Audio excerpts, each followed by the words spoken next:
దేవుణ్ణి మర్చిపోయి, దేవుణ్ణి విసర్జించి, దేవుణ్ణి విడిచిపెట్టి, దేవుణ్ణి కాదని పక్కకు నెట్టినటువంటి వారు మనలో చాలామంది ఉన్నారు. ఇది సర్వసత్యం. ఆలోచన చేద్దాం. దేవుణ్ణి పక్కన పెట్టినటువంటి సందర్భాలు, దేవుణ్ణి విడిచిపెట్టినటువంటి సందర్భాలు, దేవుని మర్చిపోయినటువంటి సందర్భాలు నేను మీకు వివరిస్తాను. ఎప్పుడెప్పుడు మనం దేవుని లేచిన తర్వాత, మీ యొక్క పడక గదిలో మీరున్నప్పుడు, మీ మంచం మీద ఉన్నప్పుడు, మీలో ఎంతమంది మీ పూర్వస్థితిని జ్ఞాపకం చేసుకున్నారు? మన పూర్వస్థితి ఏంటో తెలుసా? నా పూర్వస్థితి బాగానే ఉంది, కానీ కొంచెం ఏజ్డ్గా ఉన్నటువంటి వారి పూర్వస్థితి నేను చెప్తాను.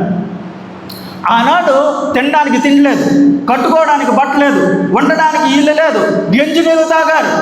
మహా అయితే వాళ్ళు తిన్నదేంటో తెలుసా? వారు గడ్డి తిన్నారు. కాదు అనేటువంటి వాళ్ళు ఎవరైనా ఉన్నారా? గడ్డి అని అంటే పచ్చగడ్డి అని అనుకోవద్దు. గడ్డి అని అంటే ఏంటో తెలుసా? గడ్డిలో మొలిచేటువంటి మొక్కలు తిన్నారా లేదా? అదేంటండి, తోటకూర, గోంగూర, బచ్చల కూర ఈ ఎవడో తినలేనట్టుగా మా ఫేస్లు ఏంటండి? ఖచ్చితంగా తింటాం కదా. అలాంటి స్థితిలో నుండి దేవుడు నిన్ను మెట్టు మెట్టు మెట్టు ఎక్కించుకుంటూ వస్తూ స్థాయిని నిన్ను దాటించుకుంటూ వస్తూ నీకు ఉన్నతమైనటువంటి స్థితిలో ఈరోజు నిలబెట్టాడు. నీవు తినగలిగేటువంటి స్థితిలో నిలబెట్టాడు. కట్టుకోవడానికి బట్ట, ఉండడానికి ఇల్లు, తినడానికి సమృద్ధికరమైనటువంటి తిండి, నీకు సకల సమృద్ధిని దేవుడిచ్చాడు. ఈ స్థాయిలో నిన్ను నిలబెట్టింది దేవుడే. కాదు అనేటువంటి వాడు ఎవడైనా ఉన్నాడా? కాదు అనేటువంటి వారు ఎవరైనా ఉన్నారా? ఈ స్థాయికి వచ్చిన తర్వాత నీ ఉదయాన్నే లేచి నీ స్థాయిని, నీ స్థితిని చూసుకుని దేవుణ్ణి జ్ఞాపకం చేసుకోకపోతే నీవు కృతజ్ఞతా భావం లేనటువంటి వాడు. దేవుణ్ణి జ్ఞాపకం చేసుకోకపోతే దేవుణ్ణి మర్చిపోయినటువంటి స్థితిలో ఉన్నటువంటి వాడు. చాలా సందర్భాల్లో ఉన్నతమైనటువంటి స్థితికి రాగానే మనం దేవుణ్ణి మర్చిపోతాం. ఇది చాలా సందర్భాల్లో విన్నటువంటి మాటలు. ఎప్పుడు తెలుసా? మన యొక్క సాక్ష్యం, ఇతరులతో మనం పంచుకునే సాక్ష్యం, దేవుడి దగ్గర మనం విన్నవించుకునేటువంటి సాక్ష్యంలో దేవుడు ఎక్కడా కూడా కనిపించడం. ఆలోచన చేయండి. మనం ఇతరులకు మన యొక్క సాక్ష్యాన్ని ఏ విధంగా పంచుకుంటామో తెలుసా? అయ్యా, నేను కష్టపడ్డాను, అందుకని ఈ స్థాయికి వచ్చాను. నేను కష్టపడ్డాను, అందుకనే నేను సంపాదించుకున్నాను. నేను కష్టపడ్డాను, అందుకనే అద్భుతమైనటువంటి భవనాన్ని కట్టుకున్నాను. ఇదంతా నా కష్టార్జితం అని చెప్పుకుంటాను. అక్కడ దేవుడు ఎక్కడైనా కనిపిస్తాడా? లేదు.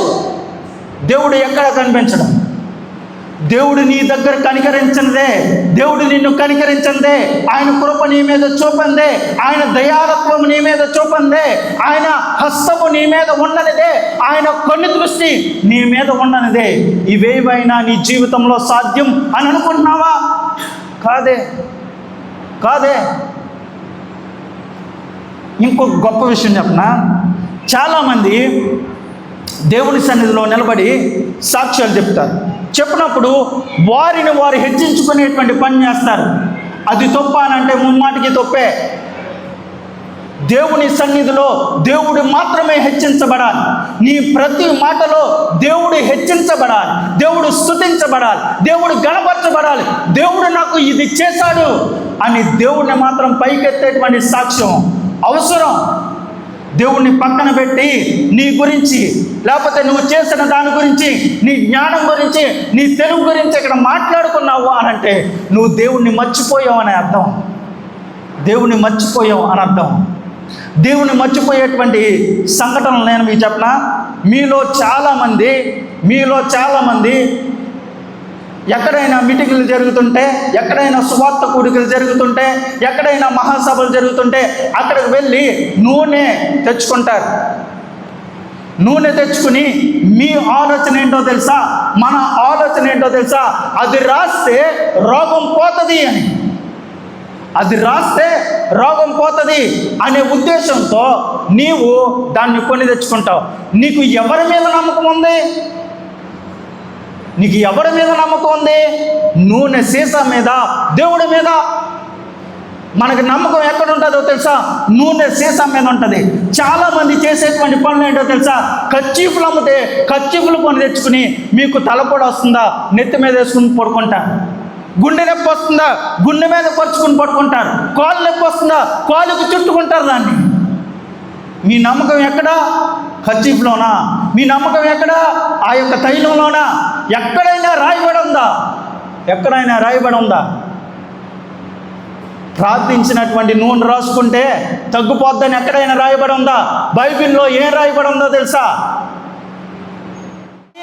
ప్రార్థించమని అన్నాడు. నూనెలో ఏ విధమైనటువంటి శక్తి లేదు. ఉన్న శక్తి ప్రార్థనలో. ఇది గమనించుకోలేకపోతా ఉన్నాం. మన నమ్మకం, మన విశ్వాసం వాటి మీదకు మారిపోతూ ఉన్నది. దేవుణ్ణి పక్కన పెడతా ఉన్నాం, దేవుణ్ణి విసర్జిస్తూ ఉన్నాం, దేవుణ్ణి మనం మర్చిపోతూ ఉన్నాం. ప్రియ దేవుని సంగమా, వారు అలాంటి దినాల్లో బ్రతుకుతూ ఉన్నారు, మనం ఇలాంటి దినాల్లో బ్రతుకుతున్నాం.